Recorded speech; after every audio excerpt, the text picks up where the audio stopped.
Well, Luke, how are you finding your first few weeks as a Torquay United player? Yeah, I think I feel really welcomed. Obviously, I had my first game at home the other day. I think the fans were really good, and I think I got a good welcome, and I feel like I'm settling in well. Now, you've come on loan from Southampton, so there'll be a lot of new faces in that dressing room. How have the group welcomed you? Yeah, I think obviously it was a weird way to come in. Met them all at a hotel down in Aveley last week, but yeah, I think definitely everyone's made me feel welcome, and all the lads are really good, so yeah, it's been good. So 2 matches you've played so far, contrasting performances, contrasting results and contrasting surfaces as well, and that's very much what this division's about, isn't it? Mm-hmm. Yeah, definitely. I mean, especially I'm kind of used to the difference in surfaces. Obviously being at Eastbourne last year, we had a home pitch which was Astro, but yeah, definitely 2 different games. Obviously Aveley not so good, definitely not our best performance, but then the other night I think we definitely shown what we can do and shown we can be a real force in this league. I think it's safe to say that the Yellow Army, seen you briefly so far, have been very impressive what they've seen. How did you find it on Tuesday night, making your home bow in front of 1,700 supporters at Plainmoor? Yeah, obviously the fans were really good, and I think it was definitely a better game to come on in, and I could show what I had more. I think obviously now I just want to get more minutes and show what I can do even more.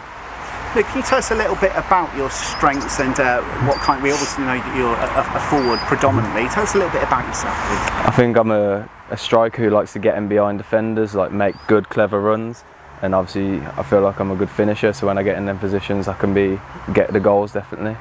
And you began your career at Walsall and were involved in the first team setup there at a very early age, weren't you? Yeah, definitely when I was young, and then I think that's obviously what got Southampton looking at me from there.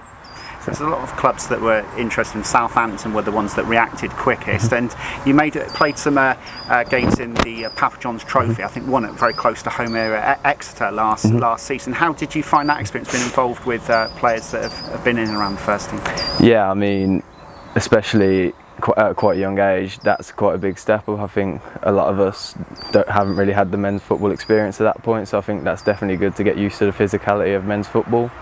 So yeah, them games were good experience for us. And probably of most interest to the Yellow Army is what you've just mentioned, the spell at Eastbourne. How did that go for you last season? Because that at least gives you experience, and you've scored goals in this division before. Yeah, I mean, my time at Eastbourne was really good. I think I was impressed with how I did. I scored goals, got a few assists, and then obviously now I'm used to this level and I can kick on even more with Torquay. Luke's someone we've known about for 2 years. 2 years, in fact. He burst on the scene in the 21s, quite a young age, done really well. So we have monitored his progress, and it was an opportunity that we were able to take with him, and he was quite happy with when we spoke to him about the role we feel he's got. We said we're definitely going to get you minutes, but we've got 2 strikers in Brad Ash and Aaron Jarvis, and we might play different stages, but he's definitely going to get minutes and time, and he's going to be a key for us moving forward. And it was good that when he came on, that he made a really good impression to the home supporters, and I thought he put himself about. He worked really hard. We know he's got those characteristics as far as his work rate and his enthusiasm to drive us up the pitch. And barring 1 or 2 passes to him, he was close to getting a runaway sort of opportunity. It was just 1 or 2 things didn't quite work out, but he had a really good performance, we felt, and it was the perfect time to bring him on with his pace and his fitness levels. And he also put in a couple of good tackles as well, right on pop side. So it's always a good way to make yourself liked by the home support if you're putting yourself about right in front of those supporters.